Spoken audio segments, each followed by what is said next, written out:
tức là sạt lở đất bên này. Vâng. Nó ụp đất xuống mà đánh sóng ở đây mà cũng gây sập hai cái căn nhà phía bên kia bờ sông nữa cả nhà.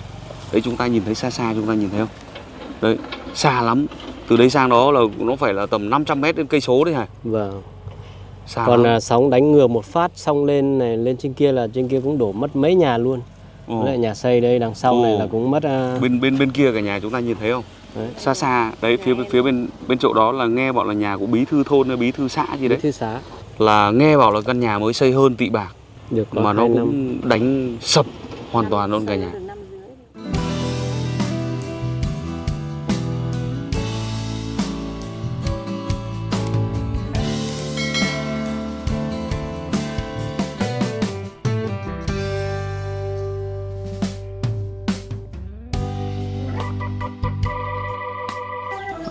Quý vị thân mến, vừa rồi thì chúng ta đã xem ở cái video trước đấy, chúng ta biết đến một cái câu chuyện vô cùng thương tâm.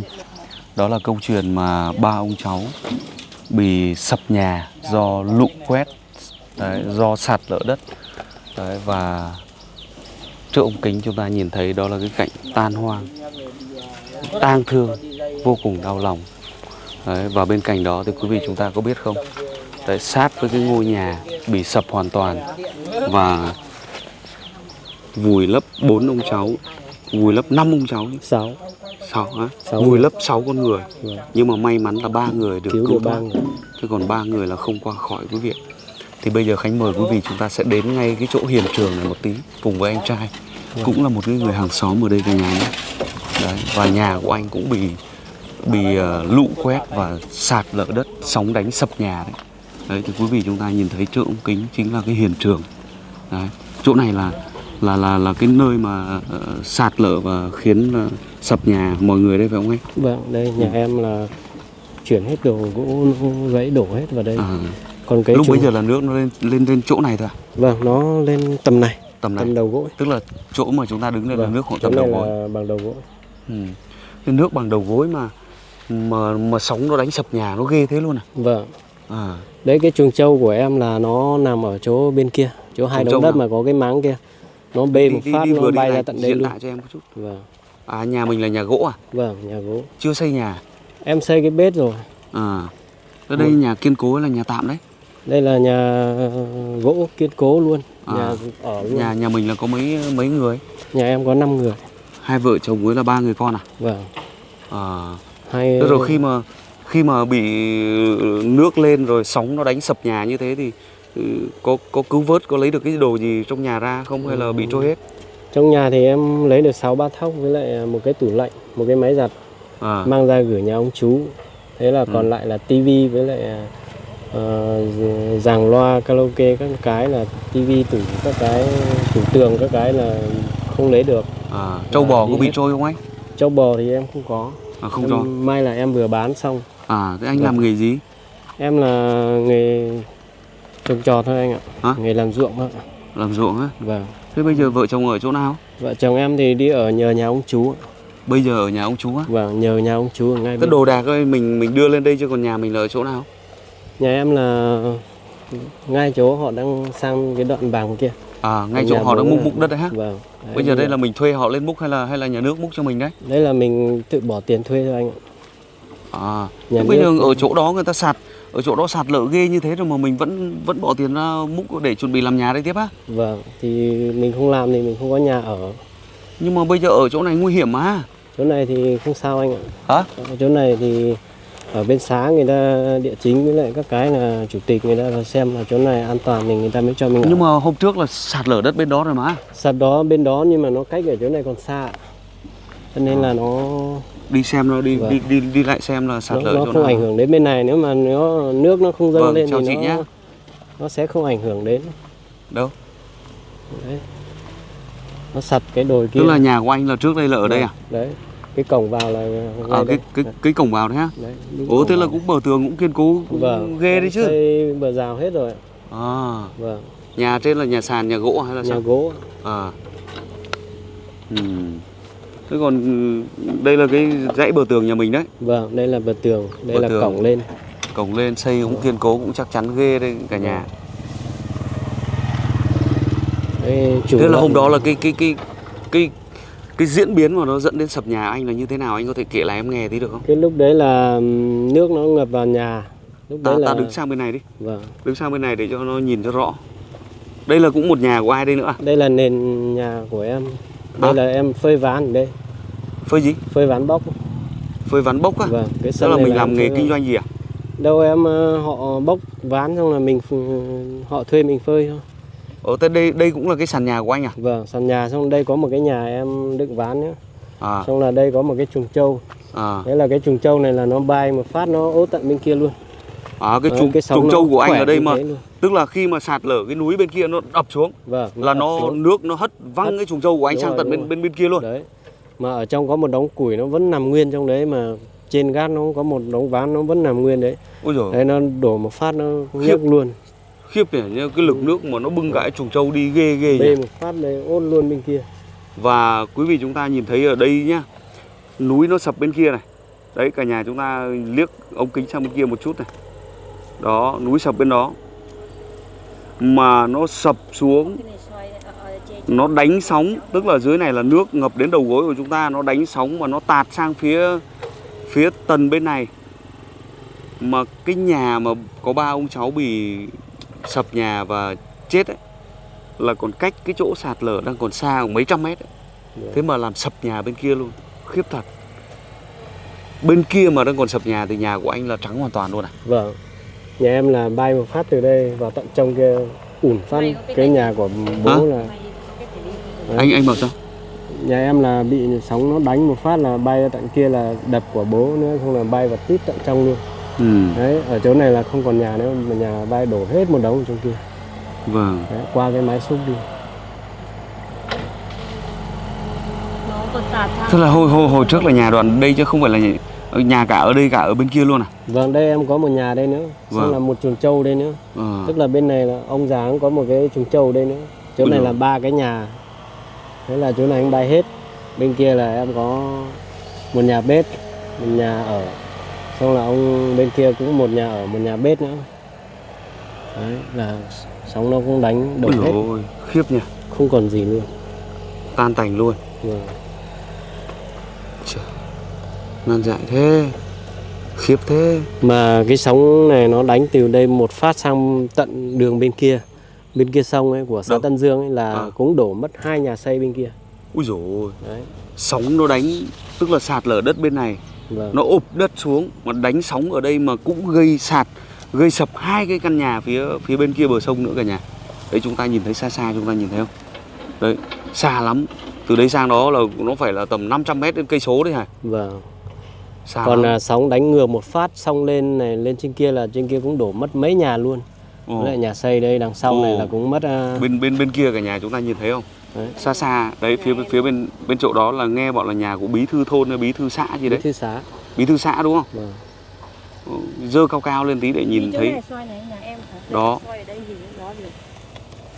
Là nghe bảo là căn nhà mới xây hơn Tị Bạc. Mà nó cũng đánh sập hoàn toàn luôn cả nhà. Khổ thế cho này. Khiếp thật. Thế bây giờ làm sao? Nhà cửa sập hết như thế rồi thì từ bữa giờ thì... Bây giờ thì bọn em cũng chỉ trông chờ mong là các đoàn từ thiện là hỗ trợ với lại Đảng và Nhà nước quan tâm để giúp đỡ tiền bọn em xây nhà thôi. Còn thực ra là bây giờ bọn em là chỉ là người trồng trọt này, nhà cửa bay này thì bọn em chả có tiền để làm nhà. Đấy, cũng mong Đảng và Nhà nước và các nhà thiện nguyện người ta hỗ trợ được ít nào thì hay ít đấy để mình xây dựng lại cái ngôi nhà mình ở. Thực ra bây giờ là bọn em không có tiền để mà làm nữa. Đồi quế thì cũng đồi quế của nhà em cũng bị sật đi bao nhiêu, với lại ruộng thì năm nay ruộng của em cũng bị vùi lấp hết, lúa chả gặt được tí nào luôn, mất trắng luôn, vừa mất nhà vừa mất ruộng. Chán thế, khổ thế quý vị, thiên tai lũ lụt làm biết bao nhiêu gia đình. Nhà ông bà em thì may mắn là vẫn còn ruộng để gặt. Vâng. Thì có thể là bọn em vẫn có gạo để ăn, còn riêng nhà em thì không có ruộng để gặt rồi. Không biết bao giờ mới sửa lại được ruộng. Ông sập cả một cái đồi xuống lấp ruộng. Vâng. Nan giải quá chứ. Đây là hai vợ chồng à? Không, đây là nhà vợ bí thư. Vợ bí thư của cái nhà kia. Vợ bí thư xã? Vâng. À, chị là vợ bí thư xã? Vâng. Bí thư xã chức to nhất xã, có nhà đẹp thế bây giờ lại sắp hết rồi, chán nhỉ? Vâng, nhà em có làm được 1 năm rưỡi. Thế là tất cả nhà người Mông cũng trông chờ vào cây hoa màu, ví dụ như cây khoai, cây sắn, cây quế thì bây giờ cũng sập hoàn toàn, và ruộng cũng cả 3 bố con, cả hộ khẩu của nhà em với ông nội với em thím nhà em là 3 khẩu thì bây giờ đang ở nhờ nhà trưởng thôn, cái lều nuôi tầm của nhà trưởng thôn. Thế là mọi nhà còn được gặt, hay hoặc là nhà này có, nhà kia, nhà bố mẹ còn thì nhà con cái còn ở nhờ, nhưng mà đây là cả 3 hộ khẩu của nhà con đi hết, nhà em đi hết thì không, trắng tay không còn gì. Bây giờ ruộng nương cũng lấp hết, thì nhà cửa làm xong được cái nhà cửa nhưng mà cũng vẫn nợ nần ngân hàng, thì cũng bây giờ cũng hai bàn tay trắng. Cái lúc đi ấy, lúc với anh, đây là anh công an viên, đấy là cũng là nhà mắt, thì em cũng trưởng ban công tác mặt trận thôn bản, thì cũng đi lực lượng huy động các bà con ở trong thôn, trong khu vực nào là khu vực cô lập, mà ví dụ như cô lập khu vực nào thì đi lại được thì mình đi vận động dân di rời và di chuyển tài sản. Nhưng mà như nhà em ấy còn không di rời được một cái gì. Cái lúc 5 giờ là ngủ dậy, 5 rưỡi ngủ dậy là nước về đến cái chỗ ngập hết móng cầu kia, cái đường bê tông kia. Thế là lúc đấy là tầm 5 rưỡi, 6 giờ, 7 giờ là nước về đến đây. 7 giờ xong là lúc đấy là nước đến đầu gối, về đến sân đến đầu gối này là cõng cho mẹ già với cái con nhỏ, cõng ra đoạn này là đến bằng vạ, bằng ấy này rồi, bằng mông này rồi. Thế là lúc đấy là di rời cho con với cho bà mẹ già là đi hết. Xong lúc đấy hai vợ chồng lại ném hết đồ lên cái vì ở trên này vẫn còn là mái của nhà tắm, nhà vệ sinh, công trình phụ. Thế là cái này làm cho hết đồ đạc, tivi, tủ lạnh, máy giặt cho hết vào đấy. Đến lúc đi ấy thì gần 3 giờ chiều là nước đã đến lên mét dưới trong nhà rồi. Lúc 3 giờ chiều là nước lên mét dưới, xong đến lúc lúc đấy là lại đi xuống dưới kia, vì đi hộ, vì từ đây sang bên kia thì không sang được, vì nước nó chảy xiết, vì nó cũng tạo sóng ở trong nước, tạo sóng của suối ra. Xong lúc đấy là 3 giờ là đi di chuyển hết, từ tất cả là ở đấy là có một cái thuyền, họ lấy ô tô về chở cái cano lên đây để cứu hộ khu vực cô lập đây ạ. Xong bên kia cũng có một khu cô lập là họ tự di rời bên kia. Xong 5 giờ lại đi hộ, nước suối là không chảy xiết nữa, thì ông chồng với mấy anh em ở đấy lại đi hộ di chuyển nhà bên kia lên trên kia. Xong lúc đấy là tầm 7 giờ gia đình lại bảo là về ăn cơm ở nhờ nhà họ. Xong là 7 giờ tối ấy thì là bảo lúc ăn cơm xong thì tầm gần 8 giờ rồi, lại đi xuống dưới, đi mượn thuyền cano ở dưới, lại lấy xe ô tô đi trở về. Lúc trở về là thấy tất cả là cái đồi này là đã sập. Vì là sập là không nghĩ là quả đồi nó sập xuống đâu, vì nghĩ chỉ là thủy điện vỡ thì nó tạt sóng lên mạnh quá, thì cứ nghĩ là chỉ là thủy điện vỡ thôi. Vì không ai lên đồi này, không biết là ngờ cái đồi này là nó bình thường thôi, nó cũng không dốc hẳn. Là về xong lúc đấy tất cả là lại bảo là sao xuống nhà cái ông Trắng A Vần kia với ông Trắng A Thành kia là nhà sập hết rồi. Xong lúc đấy mới quay về bảo là không biết nhà mình có bị làm sao không, vì nghĩ là nhà mình là kiên cố lắm. Vì nhà xây là lúc đấy là xây dầm 500, tường thì toàn tường 20, phi sắt thì tầm phi 18 như này, thì không ngờ là quả đồi nó sập xuống mà nó tạo thành sóng thần đi được cả cái ngôi nhà kiên cố như vậy. Có phải là nhà bình thường, nhà xây tường bao bình thường đâu, vì cái này là nhà kiên cố dầm 500. Lúc làm nhà cả làng họ bảo là ở đây chứ ai làm một ngôi nhà nào dầm 500 cả. Người ta chỉ làm nhà dầm 200 thôi, nhưng mà mình bảo là thôi cứ làm nhà thì làm cả đời, có phải là ngày nào cũng làm nhà đâu. Thế là cố để làm cái nhà để dầm 500, tường bao 20. Thì họ bảo là xây tường bao tường 10 được rồi, bảo thôi nhà mình làm thì nhằm nhà một lần thôi, có phải là đời người mình có phải lúc nào mình cũng làm nhà đâu. Chỉ cố gồng gánh để làm cái nhà cố định một chút, nhưng mà đến bây giờ thiên tai lấy đi hết, nhà không còn một thứ gì luôn. được mỗi 2 cái xe máy với 2 xe máy với người là không sao thôi, còn tất cả tài sản gia đình là không còn một cái gì luôn, kể cả thẻ thiết, giấy tờ thủ tục của con cái, kể cả giấy khai sinh, sổ đỏ, bằng cấp của anh cũng đi hết, không còn một gì, đúng 2 bàn tay trắng ra đi làm lại từ đầu luôn. Khổ thế. Thì bây giờ bọn em thì cũng không lực nào để làm nổi cái nhà, thì cứ trông chờ vào các nhà hảo tâm với các cơ quan nhà nước, nếu mà quan tâm được thì bọn em làm một cái nhà nhỏ nhỏ để là dựng cho con cho cái ở, để cháu đi lại, đi ăn, đi học. Thì bây giờ con em cũng vẫn là rất là bé. Cháu bé năm nay có học lớp 2, còn cháu lớn là năm nay lớp 11. Khổ thân quá. Bây Thực giờ sự là cháu xe cộ thì cháu cũng đi hết, thì đi nhờ các cháu chỗ nào không lũ lụt thì cho cháu, nhờ cho cháu đi lại, đi nhờ xe họ, cũng xe cộ cũng được, mỗi xe bố mẹ ra đi thôi. Vâng. Khổ thế. Bảo cháu ở ngoài nhưng mà cháu lại bảo là sợ bố mẹ ở nhà hộ, xong nhà cửa không có thì cháu không chịu ở ngoài, thì cứ đi nhờ bạn bè đi lại thôi. Khổ quá quý vị. Thực sự là thiên tai lũ lụt làm cho biết bao nhiêu gia đình, hàng ngàn gia đình ở khu vực phía Bắc phải nhà tan cửa nát. Và bây giờ không còn trốn dung thân nữa. Nhà của chị gái này là bên mãi bên kia, cả nhà chúng ta nhìn thấy vẫn còn một cái cột kia.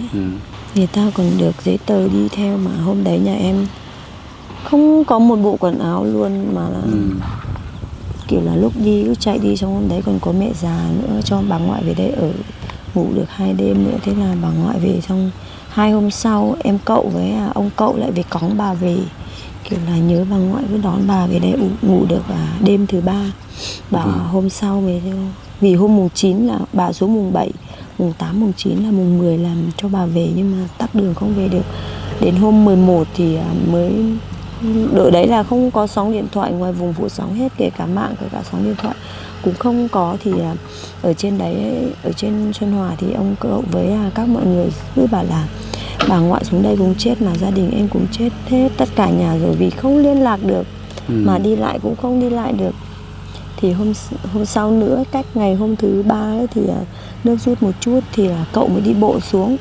Thì thế là đi bộ xuống thấy mẹ với chị gái vẫn còn sống, thì là lúc đấy cậu với em mợ với ông cậu cũng ôm nhau khóc, bảo là nghĩ cứ là mẹ con là chết rồi.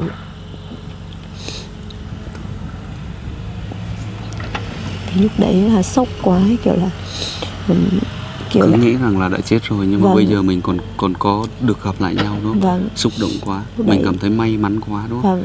Trong cái thiên tai, trong cái hoạn nạn như vậy, mình cứ tưởng rằng là những người thân của mình không còn nữa. Mặc dù nhà tan cửa nát sập hết rồi, nhưng mà nhìn thấy được những người thân của mình là mình cũng rất là mừng, và ôm nhau khóc. Em hiểu cái cảm xúc đó. Thực sự là ngày hôm nay chúng em lên đây, em thấy mọi người mất mát của cải, nhà tan cửa nát như thế này, chúng em cũng rất thương. Đấy, em thực sự là em lúc này là em định quay xe để đi về rồi. Đấy, vì là em không còn tiền nữa. Đó, để mà vào mà chia sẻ với mọi người. Vì là cái nguồn tiền mà các nhà hảo tâm gửi về cho em trong những ngày qua, em đi trao và em đến thì thấy nhà người ta tan nát, không được ai giúp mình, thấy rất thương. Và các nhà hảo tâm cũng nói là thôi, mình đã không đến thì thôi, mà đến thì mình cứ mỗi một nhà mình cũng trích ra 5 triệu, 10 triệu giúp cho bà con. Đấy, thì bây giờ giúp thì hết rồi, mà bây giờ mà mình đến ai đó, mình trò chuyện quay phim mà không có tiền để mà mình giúp thì thực sự là cũng rất là áy náy. Thực sự là như vậy. Cái này là lòng động viên, là không sao đâu anh ạ. Cái này thì bây giờ như này bây giờ đấy là còn trong người em bây giờ đây là chỉ còn chừng này tiền thôi, nhưng mà em đã lỡ hứa với một vài cái hoàn cảnh mà mình sẽ đến rồi. Đấy, thôi thì bây giờ mình sẽ chia ra đi, mỗi người một tí nhé. Đấy, động viên, gọi là em cũng thay mặt cho các nhà hảo tâm giúp đỡ cho anh chị một tí, gọi là người vài triệu mình mua gạo để trong lúc mà đang rất là khó khăn như thế này mình mua tí lương thực nhé. Vâng. Rồi em cũng hy vọng rằng là qua cái thước phim mà ngày hôm nay Khánh chia sẻ ở đây thì các nhà hảo tâm chúng ta lên với các tỉnh phía Bắc, đặc biệt là Lào Cai, Bảo Yên, Lào Cai thì quý vị chúng ta cũng Thì có anh thể hỏi là xem là chia cho, nếu mà nhà từ thiện của anh là chia cho tất cả mười mấy hộ hay là như không thế? đây thì bây giờ em không đi được hết. Anh ấy bảo là về đây xem 2 hộ bên này, nhưng mà gặp em ấy thì mình ở đây 3 hộ thôi. 3 hộ đây nhé. Đấy thì quý vị các nhà hảo tâm chúng ta đến với huyện Bảo Yên, tỉnh Lào Cai thì chúng ta cũng có thể đến với xã Xuân Thượng và chúng ta giúp đỡ cho các gia đình bị thiệt hại rất là nặng nề ở bên này cả nhà nhé. Anh đang gọi ai á? Gọi em chú. Em nó gọi về À, luôn đắn lắm à. Sao đây? chị tên gì? Em tên là Tuy ạ. Tuy á. Vâng. Chị Tuy là ở Ba Là, Xuân Thượng. thôn Ba Là, Vâng. xã Xuân Thượng. Vâng. Còn anh là Tráng Á Vân. Tráng A Vân. Tráng A Vân, cũng Vâng. thôn Ba Là, xã Vâng. Xuân Thượng. Vâng nhé, em thay mặt nhà hảo tâm giúp cho mỗi nhà 2 triệu nhé. Vâng. Rồi là mua gạo nhé. Vâng. 1, 2, 3, 4, 5, 6, 7, 8, 9, 10, 11, 12, 13, 14, 15, 16, 17, 18, 19, 20. Chị. Vâng, em cảm ơn. Dạ. Vâng, em thay mặt các nhà hảo tâm là cảm ơn anh và đã đến giúp và chia sẻ những nỗi đau mất mát của bạn em và cũng là của gia đình nhà em. Em xin cảm ơn ạ. Vâng, dạ.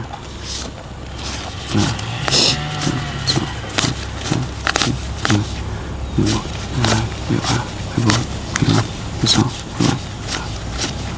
Anh nhé. Em thay mặt các nhà hảo tâm giúp anh gia đình mình 2 triệu mua gạo nhé. Dạ. Vâng. Rồi, em thay mặt gia đình em cũng cảm ơn tất cả các lòng hảo tâm của các thiện nguyện và các đóng góp của các anh Vâng. đến giúp đỡ gia đình em. Em cảm ơn rất nhiều, em không biết nói gì hơn thì chân thành cảm ơn các anh rất nhiều. Vâng. Để nói chung là Đây nhà này là nhà chú mà. vâng. Nhà một bạn đây nữa đúng không? Vâng. Nhà em chú của Rồi, em. gọi bạn đến đây.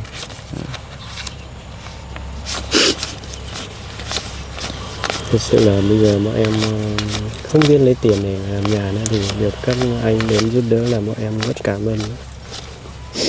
Vâng, chúng em thực sự là cũng mong muốn có được nhiều tiền để giúp đỡ bà con lắm. Nhưng mà thực sự là bây giờ không còn cái nguồn quỹ nữa, cho nên là cũng rất là mong mọi người chúng ta thông cảm nhé. Em ơi, đây 3 nhà ở gần đây. Vâng, đây là nhà anh em có chú. duyên đến đây thì anh cũng không có nhiều đâu, thay mặt các nhà hảo tâm giúp đỡ cho mỗi nhà 2 triệu mua gạo nhé. Vâng, cảm ơn các nhà hảo tâm. Em nhé. Cái nhà em trên này cũng bị sập đây đúng không? Vâng, nhà em trên này cũng bị sập Em hết. họ và tên là gì? Em tên là Tráng Xuân Thành. Tráng Xuân Thành. Vâng, em là hộ của Còn đây là Tráng Tráng Á Vân. Tráng Á anh Vân. trai. Anh trai. Vâng, đây là anh trai ruột. Ok. Đấy thì Khánh cũng chia sẻ với quý vị cái hình ảnh và cái sự mất mát của bà con như thế, và cũng là cái nỗi lòng mà Khánh thực sự rất là trăn trở. Đợt này là đợt thứ 2 ra với Bảo Yên, ra với Lào Cai rồi, nhưng mà bây giờ trước khi ra về mà trong lòng còn nặng trĩu quý vị, khi mà rất là nhiều anh chị, rất nhiều người dân nhìn thấy Khánh ở trên đường và lại vẫy tay lại, bảo là vào đây thăm gia đình chị với, vào đây xem bạn làng của chị với. Đổ hết rồi em ạ, thấy rất thương. Nhưng mà bây giờ không có tiền nữa, chẳng biết làm sao cả. Thôi thì Khánh cũng thực sự là xin lỗi bà con, xin lỗi mọi người. Hãy thông cảm cho Khánh, bởi vì Khánh cũng chỉ là những người làm kết nối thôi. Khánh cũng không có nhiều tiền để mà có thể là đến được hết tất cả mọi nơi. Thôi thì chúng ta tùy duyên. Đấy. Hy vọng rằng là có thể Khánh không có quay trở lại đây nữa, nhưng mà sẽ có nhiều đoàn hảo tâm, các cô chú, các anh chị chúng ta sẽ biết đến Lào Cai, biết đến huyện Bảo Yên và biết đến xã Xuân Thượng ở đây, Xuân Hòa, Tân Dương, các xã men dọc cái bờ sông chảy này. Họ bị thiệt hại rất là nặng nề, và quý vị chúng ta hãy lên giúp đỡ cho người dân ở đây quý vị nhé. Và cảm ơn quý vị rất nhiều. Còn bây giờ thì Khánh xin chào toàn thể quý vị.